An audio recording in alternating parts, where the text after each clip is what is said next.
Clap, clap. Yeah, like, I think that one of the things that I think is a problem is that, like, a lot of... Oh god, we're still going with this? Yeah. Welcome back to part 2. Yeah, well, I just think that, like, the biggest problem with the left at the moment is that they think that, like, putting out a tweet and wearing a fucking safety pin is, like, doing something. You know what I mean? Like, don't get me wrong, it's better than doing nothing, but, like, they think that that justifies them. They're like, well, I've done my part.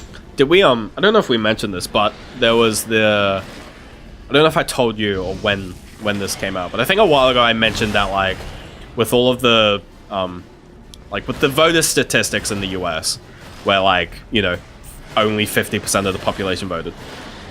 Yeah. And all of the protests in the US, I was just like, statistically, well, like, you could never know for sure, but given, like, an appropriate sample, like, if the protesters were an appropriate sample of a lot of them Democrat voters, yeah. I was just like, 50% of them wouldn't have even have voted, and they're complaining. And they're, like, complaining about the result. Correct. The police, after they arrested a bunch of people, because for whatever reason, they ran their names through their system, and they had the voter records on system, because of course they do. Yeah. 75% of people they arrested didn't vote. 75%! That's too much. That's insane! That's more than, like... That's more than the percentage of people who didn't vote, like, overall. Like, that's insane. Like, the fact that... Because they're the same people that fucking think that, like, sending a tweet and wearing a fucking safety pin is the same thing as doing something. Like, and it's just, like, you can still have the argument that, like, oh, the people that were arrested aren't an appropriate sample of the protesters as a whole. But it's just like, yeah, but the people who were arrested were the violent ones. The fact that most of the violent ones didn't even vote. What the fuck are they doing? Are they just like what like it just boggles the mind. Does. When I read that it was in an article, I was like, Jesus Christ, 75, like I think it was 70 to 75%. It's honestly too many. Yeah, and they only arrested about 100 people that night. So again, not a huge sample size, but like Great deal of power. Damn, 75%. Like, if you look at that and then you look at all the other numbers, it just doesn't add up. It's just like, there are a lot of whiny people out there. Well, and I think, that is a huge problem, because part of it was just like, they just kind of stuck their head in the sand. Like, a lot of them just went the way of the ostrich and just like, just ignored the actual issue of, you have this big group of people who are going to vote for Trump.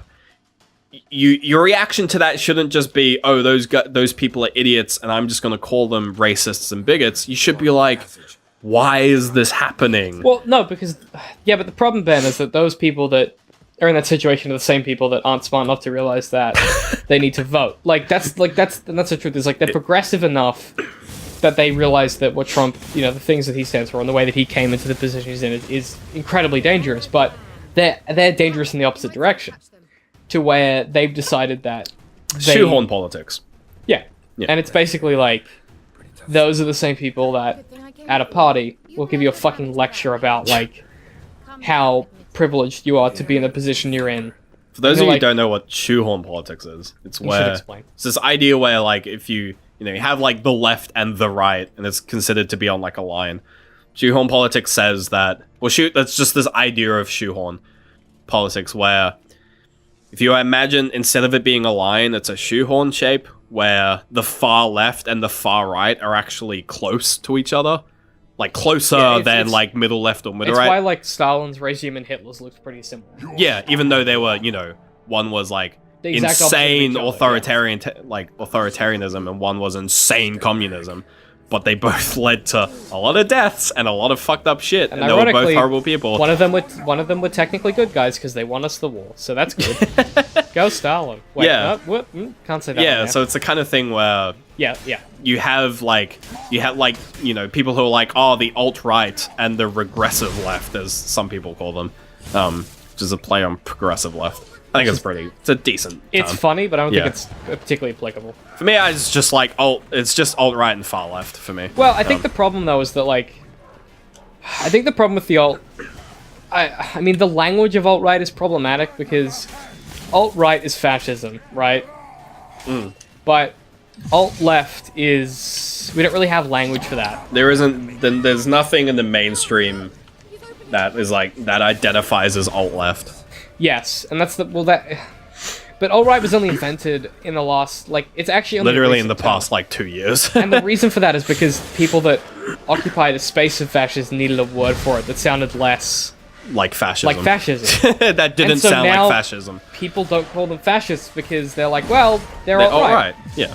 It's like, alt-right, it's a synonym. Like, it... And don't get me wrong, people that are on the extreme left kind of have this, like, you know, they have similar issues. I'm not defending them either, but don't call a neo-Nazi alt-right. Call them a neo-Nazi. Like, it's not complicated. There are lines in the sand that you can clearly be like, well, they fit this description. So let's call them the thing that we've decided that label applies to. Yeah.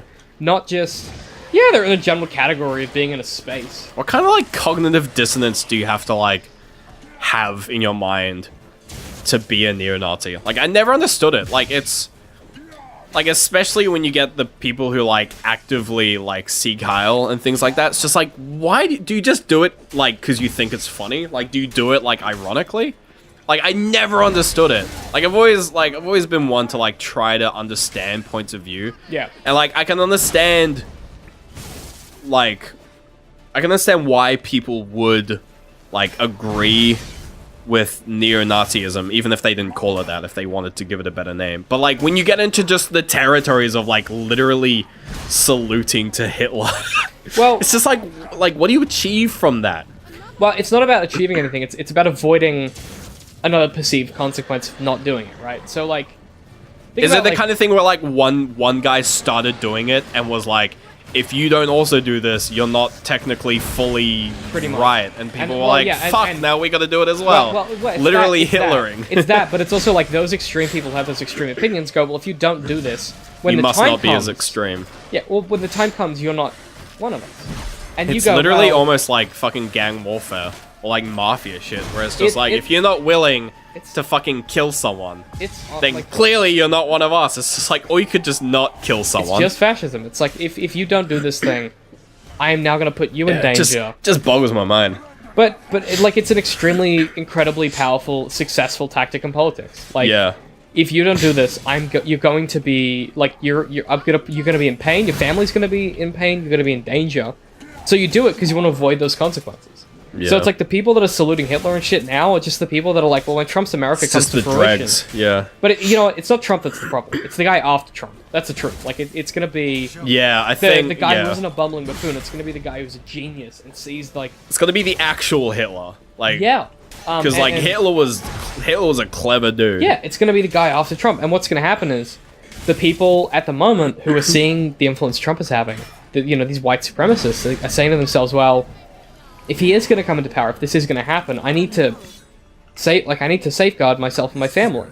So I'm going to get in on the ground floor of this, and I'm going to protect myself. Yeah. And you eventually start to believe the lies because you spend so much time around. Oh, yeah. It's so easy to get sucked into, like, a certain train of thought if you just surround yourself with it. As long as you're afraid of the right thing, you're never going to be able to, like, get out.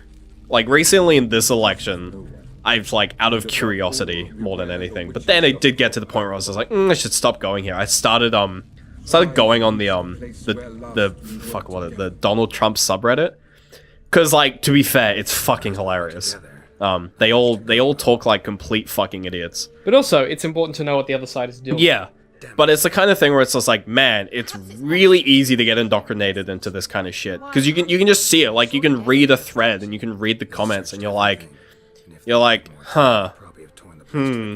Like, they're making good arguments, but I still really don't want to. And it's the kind of thing where it's like, when, in like, 2011, 12-ish, I started going on Tumblr, and like, got heavily sucked in to all of that, like, super left stuff.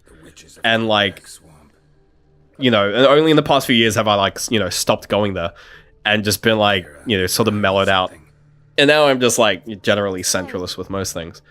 And it's like, man, like, it's really, like, you can see how easy it is for people to just get, like, people who start off being neutral about something just to get sucked in. It's a very just slippery slope. Yeah, like, just through propaganda and just mob mentality, if anything. And, these people have had years to research and perfect the processes with which they do that stuff. Yeah. And it's like, you're someone that is just generally equipped to deal with the world, but these are people that effectively, and not consciously, but they've effectively studied to brainwash people into these kinds of beliefs, and the left do it as well.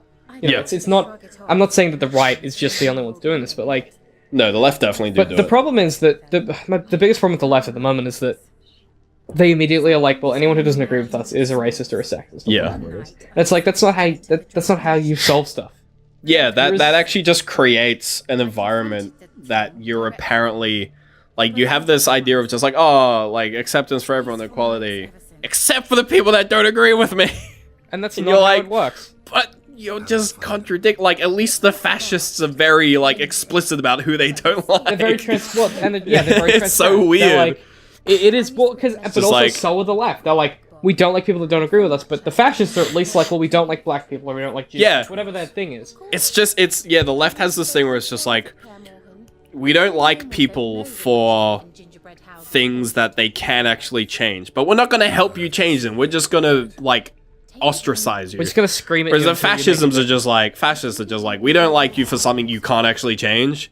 So we're gonna good luck. Yeah. We're gonna kill you. But, yeah, I don't know. Like it's a weird like it's the thing again. It's a paradigm we've just landed in, and there's no like obvious solution. Welcome to 2012. Yeah. God, I can't wait for it to. Fuck. God, 2017 is either going to be just like the chillest fucking year ever, or straight worse. Up Hitler.